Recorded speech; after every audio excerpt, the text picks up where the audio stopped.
Welcome to Ecommerce Revamped, where we break down the hottest trends, insider tips, and strategies shaping the future of e-commerce. Powered by Miva, the engine behind seamless online stores. Now here's your host, Rob Stanley. Hey everyone, welcome to another episode of Ecommerce Revamped. I'm Rob Stanley, your host, and today I've got a good one for you. So I've been in this industry a long time. This particular person's been in the industry a long time. And I think one of the things that makes us really special bringing this person on is that they've stayed current and relevant when it comes to e-commerce. And I try to do the same thing. I'm always learning about AI and different methods and things we can do. And that is something that definitely has happened with this person. So I've got Kevin King on today, and we're going to be talking about future-proof your e-commerce for lasting growth. Let's bring Kevin into the studio. Hey, Kevin, how you doing? I'm good. So, Rob, what are you saying? We're old? Is that what we are old. We're old? We are definitely old. But speak for yourself. I'm just turned 30. I mean, come on, bro. Absolutely. So, the good thing is about being old, Kevin, is we have experience. And one of the things I've actually found is a lot of things that are old are becoming new again, just maybe with a different twist, right? So I think I'm going to start that off with, Kevin, what is something you saw that was maybe an older type of method of, let's say, for e-commerce sellers that now is come back around, but maybe has an AI twist or a more modern approach? Yeah, there's nothing new. I mean, human psychology has not changed since caveman times. The only thing new is the technology. So I always see these young 20-year-olds like, direct mail is the hot new thing. You should send a postcard to your customers. I'm like, guys, come on. This is how we did it before the internet. And yes, it still works.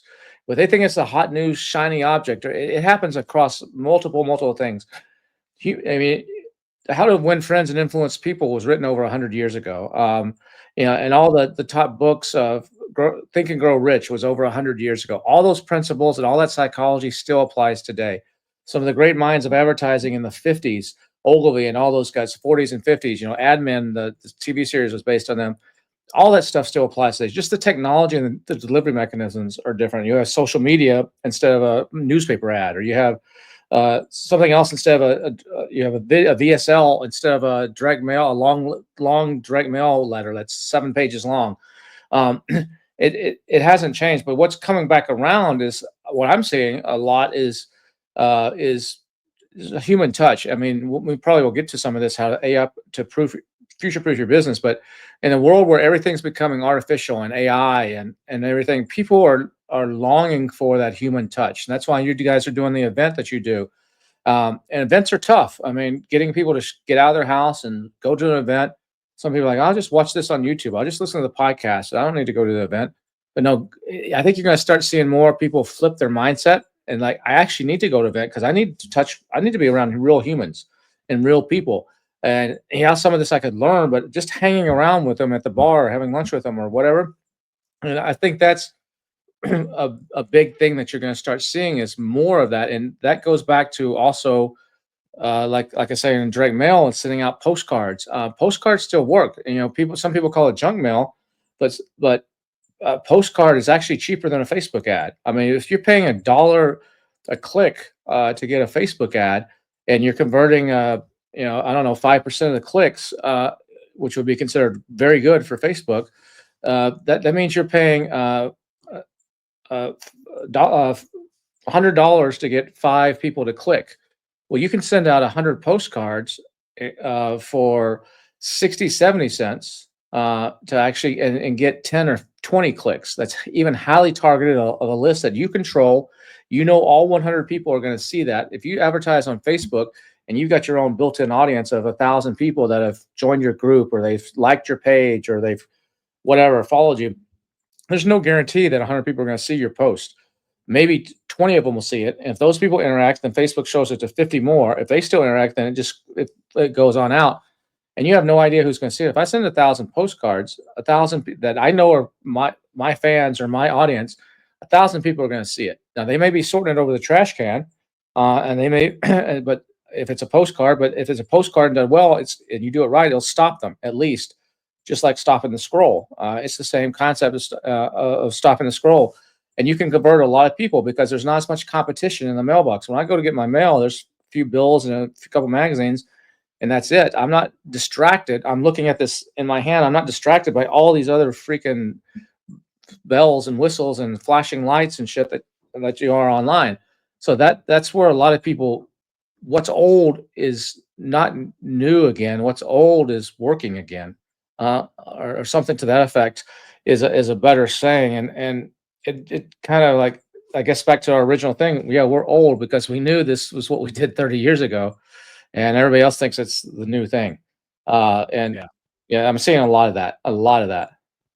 Absolutely. And I'm going to bring up one that is my favorite to talk to you about because you have done such a great job at it. And I did this in the past, and that's newsletter, sending out like newsletters. And man, you're killing it with the newsletter. Kevin, I've watched courses on Kevin talking about newsletters. I fixed my old company's newsletter. Kevin, so why are those newsletters working? Why are they coming back around? Yeah, when I started my newsletter, August 14th of 2023. So it's about a year and a half now, at the time of this recording. And my wife at the time was like, "Why are you doing a newsletter? Nobody checks email. Everybody's on social. Nobody read." I was like, "No, email is still checked by virtually 4 billion people on Earth. They may get a lot of spam. It may be going to promo. They may only check it once a day or once a week. They're checking it. And if you don't own your customer, you don't own anything. Everything that you're doing on Facebook or Instagram or TikTok Shop or whatever, you're on rented space. You could build up an audience of 100,000 followers, and overnight that can be taken away. And you don't know who they are. You have no way to reach them. If you have them on your list, in the old days, it was a mailing list. It's actually their physical address. And then it became SMS for telemarketing, and you wanted their phone number. That kind of aggravates people. But an email is the best way because people rarely change their email address. They may have multiple email addresses for different things, but they rarely. I have the same email address from 30 years ago, and they rarely change it. Versus moving, they move houses, move apartments, and there's actually change of address email services that will actually update the email using AI to the new email if one's not working. But if you have that email address, you have permission, especially if they've given you permission and signed up for a newsletter, you have a way to actually market to them on your cadence. And you know that a certain number of people are going to send it. If I send out 20,000 newsletters, I know my open rate on average is 45 to 50%. And that doesn't mean everybody read everything in there, but at least they opened it and scrolled through it. I know that I'm going to reach almost 10,000 people every time I send out a newsletter. If I take a Facebook ad out and I take it to my Facebook group that has the same 20,000 people in it, and I say, "Here's a post. We have come to the Miva conference. It's happening next week. Tickets on sale, $100 off early bird." Out of those 20,000, maybe 1,000, maybe 500 will ever see it. And out of those, very few will pay attention. So the newsletter actually gets attention. And actually, in today's world, back to what I said, where people want human touch, communities are the hot new thing. To future-proof your business, you need to build communities of real humans. And a community is not an audience. People get those two things mixed up, where an audience is your followers. A community is where it exists with or without you. So if Rob, you're the leader and you create the Miva community, if that community, if it's a Slack channel or a Facebook group or a WhatsApp or whatever it may be, a school, whatever, I think you should actually do it not on school, not on Slack. I think you should do it where most people are, like WhatsApp, or they're already on Meta. You choose one of those platforms, but whatever you choose, if it requires you to be in there for it to have engagement, it's an audience, it's not a community. But if it can go on its own, you look at, like, I know you're in from your old jobs, you're in the BDSS WhatsApp. That thing runs without me posting or not. I post some ads and marketing stuff in there from time to time, but I don't participate in a lot of conversations. I don't need to. People are back and forth with each other. That's a community. Those are hard to build and hard. You might have it for a conference and it lasts for a couple of weeks, but to have sustainability after that conference is very, very difficult. And but the best way to do this, to build those, is actually with a newsletter. The newsletter brings people in. The community gets them to stay. And so if you look at what I do with $1 Billion Seller Summit, the newsletter is top of funnel. You asked me at the beginning of this, like, "Hey, Kevin, what do you want to mention?" The only thing I want to mention is $1billiondollarsellers.com. Because all I want your email address. Once I got your email address and I know you're halfway interested in what I'm talking about, I've got you.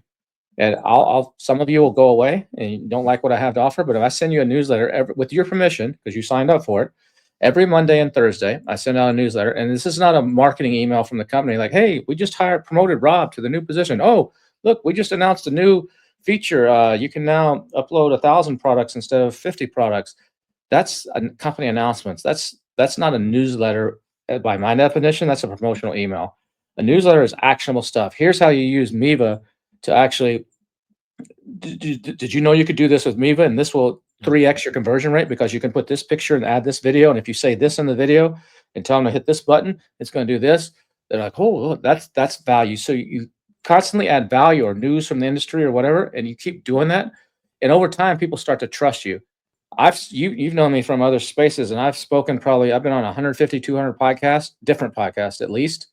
I've spoken on hundreds of stages. I've done hundreds of webinars. I've in 10 software in the Amazon space. I've 220 plus thousand people have gone through my course on how to sell on Amazon. I'm recognized at all the Amazon events. People want to take selfies, but I can tell you in the last year and a half, the most impactful thing I've ever done in my professional life on Amazon or e-commerce life is starting that newsletter. It took it a while to get going, about 6 months, but I was consistent. The problem is some people, my trainer started doing one after I saw me doing it. And a couple, my friend Elaine and a couple other people started doing it. They don't last. The key is just like podcasts, as you know, most podcasts never make it to 7 episodes. Only like 3% of all podcasts out there ever make it to 7 episodes because people, it's work. It takes time, it takes energy. You got to edit, you got to do this, according to guests. It's work. But once you get that consistency, and it can take 6 months or a year, and that's what happened with my newsletter. I've never missed a Monday or Thursday. People start looking for it. It becomes part of their routine, part of their morning coffee break, or part of their lunch break, or I'm gonna save them up and read them on the weekend. And then I had someone tell me the other day, they take my newsletter and they print it out and put it in a binder by category. They categorize it with little tabs and stuff and put it in a binder. And other people just glance through it. They don't read most of it. They just cherry pick it. That's okay. But I got that permission, and then I can turn that into that newsletter. This year will make me over $500,000 in direct revenue, just on affiliate commissions and ads. And that doesn't count me selling to my events or selling to my training or anything else. That's on top of that. And it's a magic machine if you do it right. And everybody should be doing it. But the problem is, as you know, at one of the events I was at where I tore apart your previous company's newsletter on stage, and people are like, whoa, they're sponsoring the event and you're basically trashing them. I'm like, yeah, I need to, because it sucked. And most suck. And there's a lot of people, it was a shining object a year ago, so a lot of people got into it. There's a lot of cool tools.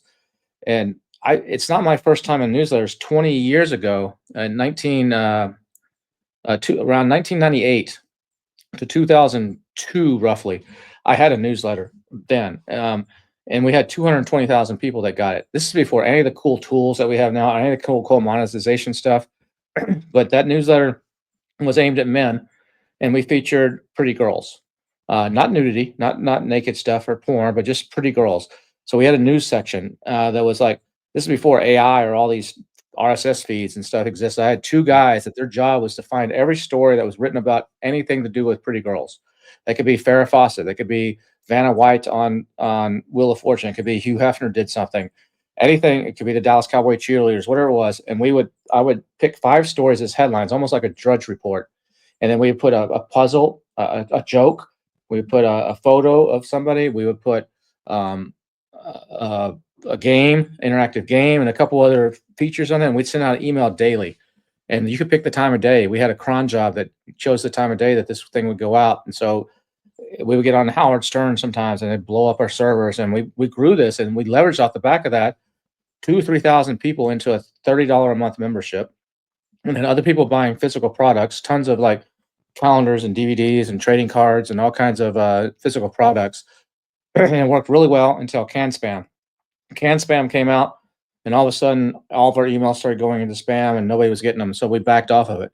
But then the technology has now evolved, where you have tools like Beehive, and you have all these really cool tools that you can do some pretty amazing stuff and a lot of cool integrations. And so that's another example of what's old is new again. 20 years ago, we were doing it, the hand cranking our ice cream ourselves with salt.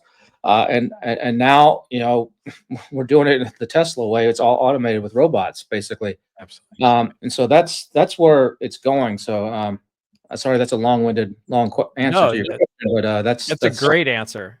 That's a great answer.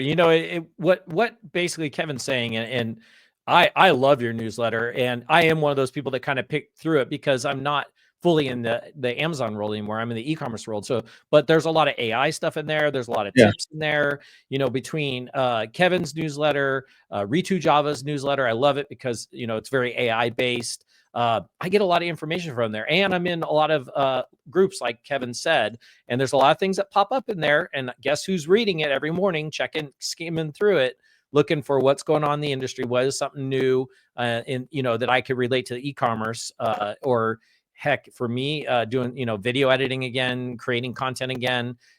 How do I stay current? And I think that's what Kevin's getting at, and that's what people need to be doing. Is if you want to future proof, you need to stay current with these things going on, regardless of whether it's an old thing became new. You got to definitely stay up to date on those things. And you got to do like in the Amazon industry, this from your old industry, we're in a fishbowl. All these Amazon sellers, all they do is go to Amazon conferences, Amazon summits, Amazon online things, and they're in this fishbowl. And most of them do not get out of the fishbowl. That's why I added an event called Elevate 360 to my Amazon events, where it's YouTube people, it's Facebook people, it's Google folks, it's mindset, it's entrepreneurs, it's diet. Get outside the fishbowl of your industry. If you're selling on Miva and you're doing auto parts, and all you do is go to auto parts shows, you're missing the ball.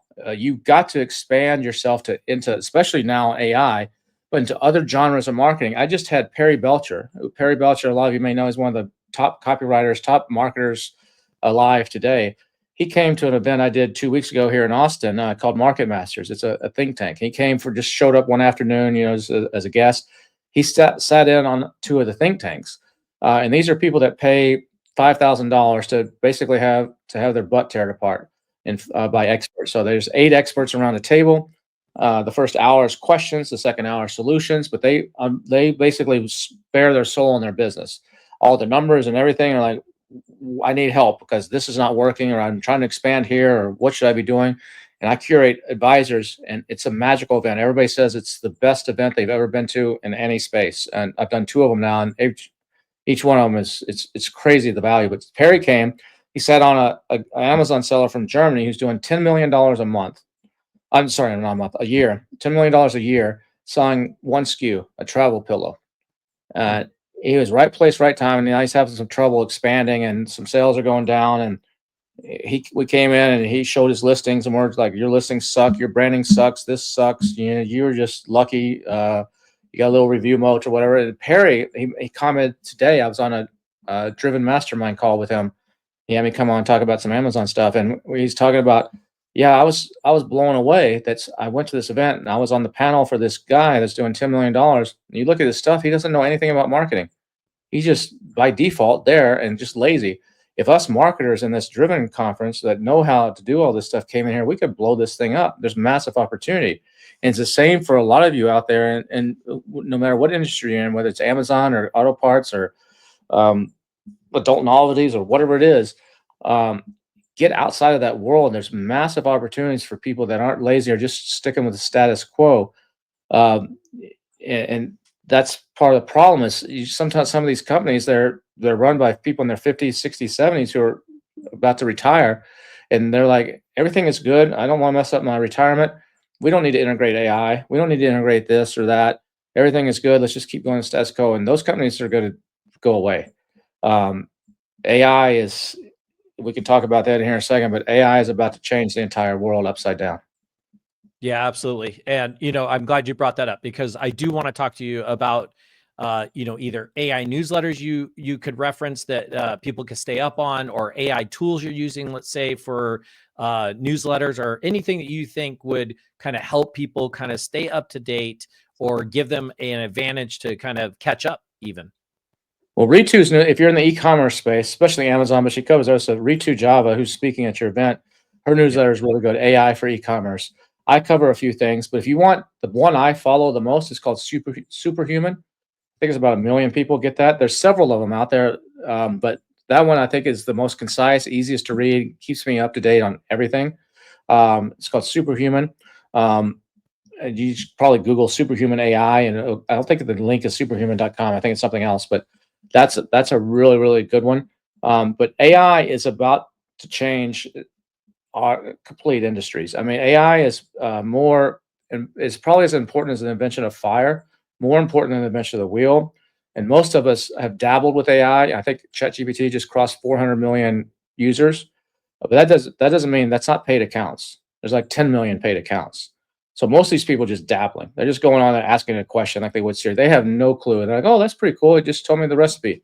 They have no freaking clue. Or some people in the e-commerce space, like, let me analyze the reviews, or let me do a little bit of research, or help me write my emails.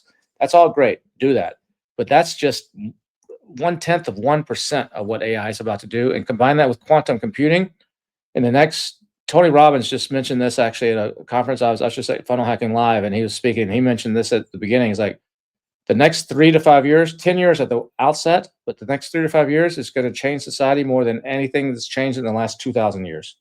It's AI is going to revolutionize everything from selfless cars. Everybody's going to have a robot, to what you can do. Quantum computing is going to put that on steroids.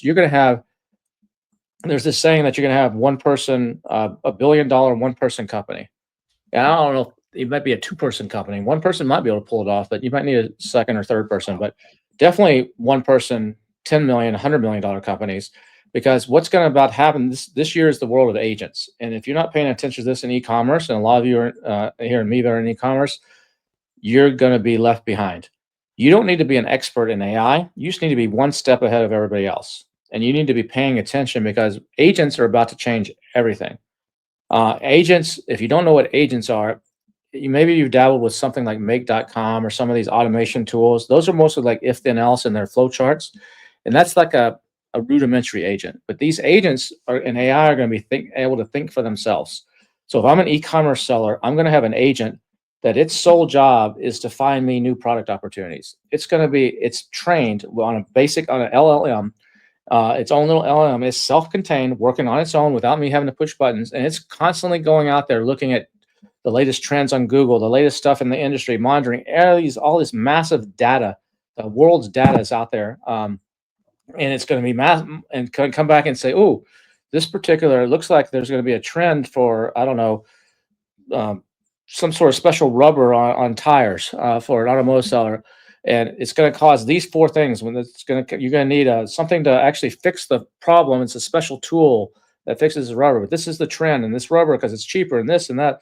Then it's going to go to it. It's going to say, I think this is a really good opportunity. It's going to go past that to another agent, and that other agent, little robot. Just picture these as little robots in your side of your computer. It's kind of like, oh, thanks for that idea about this tire. Let me see if this is valid. Let me see how this is doing on Amazon and on Miva and on Shopify and on Walmart and whatever. Oh yeah, there's this one dude, he's crushing it. And he's like the only guy selling it. But on his site, I noticed there's not this extra tool.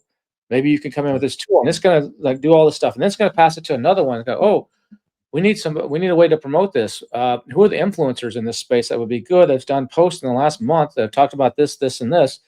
We should reach out to them. And then it's going to go, okay, this makes sense. How much would this thing cost to make? It's going to talk to another agent that's tied into an API to Alibaba, or to some US manufacturers or whatever. And it's going to spit out the specs, create the CAD drawings and everything. This is what we need. This is how we're differentiated. Give me back a price. And its agent's going to come back and it's going to say, oh, this is what it'd be. We can make them in this quantity and this price. Then it's going to pass it on to another one. It's like, okay, how do we launch this thing? How do we write the email campaigns? How do we launch it on Amazon or on Miva or whatever? How do we do, what do we need to tell our customers? It's going to do all that. Then it's going to come to another agent that does, some promotions or fulfillment or whatever its specialty is. And then it's going to come to you, and you're going to wake up in the morning, grab your coffee, and like, what should I do today? Oh, let me look. Oh, my agent farm just said I need to launch this product. Well, I don't know if that's going to work. I want to do a test. That's a good idea. As a human, I think that actually might work. The machines are trained, and this one over here, I'm not so sure. I don't have a gut feeling on that one, but this one, it'll actually work. It's within my budget. Let me hit another button. It goes off to another agent that's spitting off some factory that's making 50 samples for you on 3D printers. And then you have those, and they're coming into your store, they're drop shipped or whatever. You test it. And then within 3 days, because you got all these other agents that already lined up, all the influencers and everything. Holy cow, this is actually something that people want. Let me fire up the other agent that goes to the factory in China or Mexico or US or whatever. Let's make 10,000 of these. And all you're doing is doing a final approval on a button, making little tweaks. And that's where you're going to be. It's not going to happen this year. Not going to happen this year. But 5 years from now, this sounds like some futuristic movie or some science fiction. It's not. It's going to happen faster than you think. Just look at every week there's the AI tools are one up in themselves. And they're one up, first it was open ChatGPT 4.5. Then Grok said, hold on a second, we got Grok 3. It's even better. Then the next one comes out and the next one. And ChatGPT just said this is their last version that's that doesn't think. It's just it's putting things together. It's just building things. But for the next version 5.0 is going to be actually thinking. It's more like the one that you pay $200 a month for now, where it's going to take you. It's not going to be instant responses. It's going to be like, let me think through this, and let me think through this. And there's some amazing stuff you can do with ChatGPT right now, with creating your own masterminds. I mean, if you're listening to this, here's a tip for you. You asked me for a straight up actionable tip. Go to, if you can afford the $200 version of ChatGPT, do that, or you can do it on some of the free ones, but you're going to get way better results on a version, the deep research versions of GPT or Gemini. You're going to get better results, but you can create in your industry. Choose this, create your own mastermind, your own think tank. So you can go in there and say, look, I'm selling I don't know, pet products on e-commerce, and I'm having some trouble with this and this problem. I need some help and some advice. I want to assemble a mastermind of 5 of the top minds. This is the prompt basically. Of the top 5 minds in e-commerce that know something about dogs, because I sell dog stuff. Go get whatever the dog whisperer dude is, Caesar's guy. Go get him. Go get. I want the CMO of Procter of Purina. I want Tony Robbins. I want Russell Brunson. I want whatever it is, whatever the group of 5 or 7, and I want them to. Here's my issue. I'm dealing with these issues. Blah blah blah blah blah. My sales are stalled. I'm trying to figure out new products. Whatever it is, I want them to debate among themselves, to take a look at my problem, debate among themselves of what the solution should be. Feel free to ask me questions if you have any questions about it, and ask me the questions to help you in your discussion. Go off and have a discussion, and then please come back to me with some ideas and solutions and any additional questions. And they'll go off, and it'll take you 5 or 10 minutes. They'll talk. You see it talking to each other. Steve Jobs is arguing with Richard Branson or whatever, back and forth, and then they're arguing back and forth. And then it'll come up, okay, we've come to a decision. We think this is what you should do. But we have one question before we make this recommendation. What about X, Y, Z? And you're like, oh, yeah, blah, blah, blah, blah, blah. Okay, give us a second. We're going to go back and rethink this. It'll spit out some amazing stuff if you do this prompting right. You got to do a detailed prompt. But that's invaluable to have all those minds, all that data, the world's data at your fingertips, and to have it argue amongst itself in your particular situation is invaluable. That's something that everybody should be doing right now for whatever situation you're in. And again, garbage in, garbage out. You got to be detailed, and give it prompt, and do it right, and use the right tools. Don't use this R1 from China. Do that, you're going to get some crap. But use the right tools. But it's just going to get even better and better and better. Absolutely. And this is the reason I wanted you on, because, for instance, I got really lucky coming over to Miva, and one of the reasons Miva has been around since 1997 and still going strong is because we have executives that are investing in AI, investing into these different prompts, these different AI tools. I came in a great spot because we're really headed that way. We don't actually have a giant, massive marketing team. It's actually a small team, but we are all taking advantage of a lot of these AI tools, these agents. We're starting to get involved with agents right now. So that's how it keeps us, that we're able to do a lot more work with a small team, but still make a big impact. And Kevin just did it. So there's your future proofing right there. Literally what Kevin just said is you got to learn some of these things. You got to stay up on some of these AI tools, some of these AI things that are happening, including newsletters to make sure you understand what's going on, what's the latest. But I'm glad you brought up agents, because that is such a hot topic. And that's something that we're working on actually on the back end of Miva right now. But Kevin, that's some great information. Another hot thing in this same space, though, Yeah. on AI, before we close it out, is everybody knows about SEO, search engine optimization. $91 billion industry, and optimizing your blogs and optimizing your website. There's right now one of the most important things you can do, whether you're on Miva, and I don't know if Miva has this as a plugin, and you need it. If you don't, you need a schema maximizer. If you don't have a schema, WordPress, you can just Google this schema, SCHEMA maximizer for WordPress. There's some tools out there that do it. But maximizing the schema on your blogs and on your Miva store, if you're not doing that, you're going to be leaving massive sales on the table, because Perplexity, ChatGPT, OpenAI, a lot of these are using schema. It's to actually index stuff, and more people are starting to use AI to do search. It's very small right now. It's like 2% of the search volume, but Google has gone from 96% percentile search to 89% search in 1 year.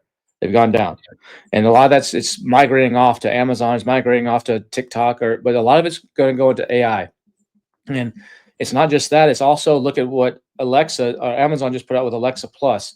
Voice search is massive, going to be massive. If you look at the stats, people our age, only like 2 or 3% of us use actually a voice search to talk into our computer, find me whatever. But the younger generation, 18 to 34, 70% do. And it's a different way of speaking, a different way of optimizing, and you got to optimize for natural language.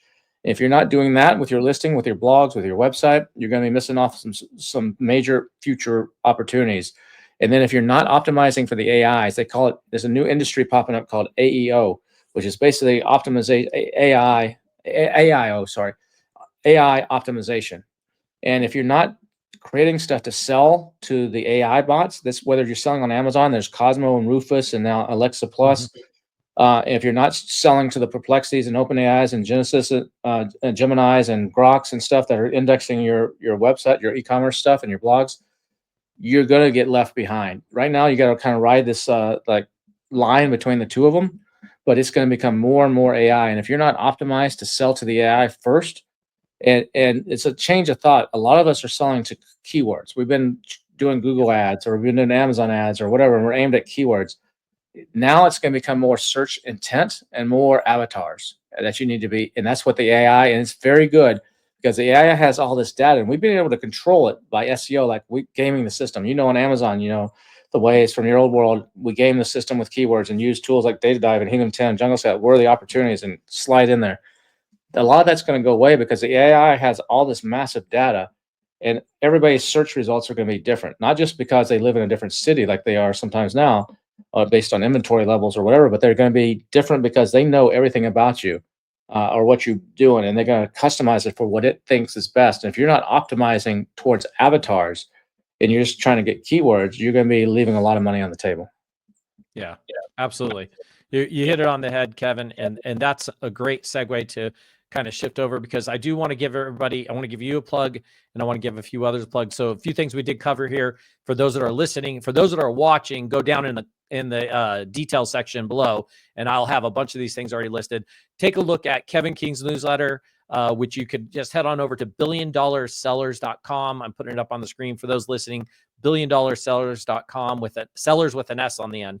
So head on over to billiondollarsellers.com. You can check out what Kevin's doing, what's current, his newsletter. There's a lot of information over there. And then we were talking earlier about Ritu Java. So RITUJAVA. I just had Ritu on a couple episodes ago. You can check out that episode. And she does talk about her newsletter there. And of course, I'll have a link down below. And then human AI or human, I'll have to take a look at that, Kevin. That's new to me. Superhuman. Yeah. I'll take a look at that. That is super cool. But yeah, Kevin, thank you so much for being on. It's always a pleasure. It's crazy. I probably only get you on once a year, but every time you're on, it's absolutely amazing talking with you. Kevin, I've had tons of conversation. I love that you brought up the whole networking thing, the human networking. You and I just did that a few weeks ago in Vegas, just kind of catching up, and we're talking work, hanging out and drinking, and just like, just intensely talking too, and just catching up on things. And I love listening to Kevin speak. He's always got information It's always educational. It's always learning. I'm always learning. The superhuman thing, that was new to me. So I'm going to definitely go research that and look that up. Kevin, thank you so much for coming on the podcast. I really do appreciate it.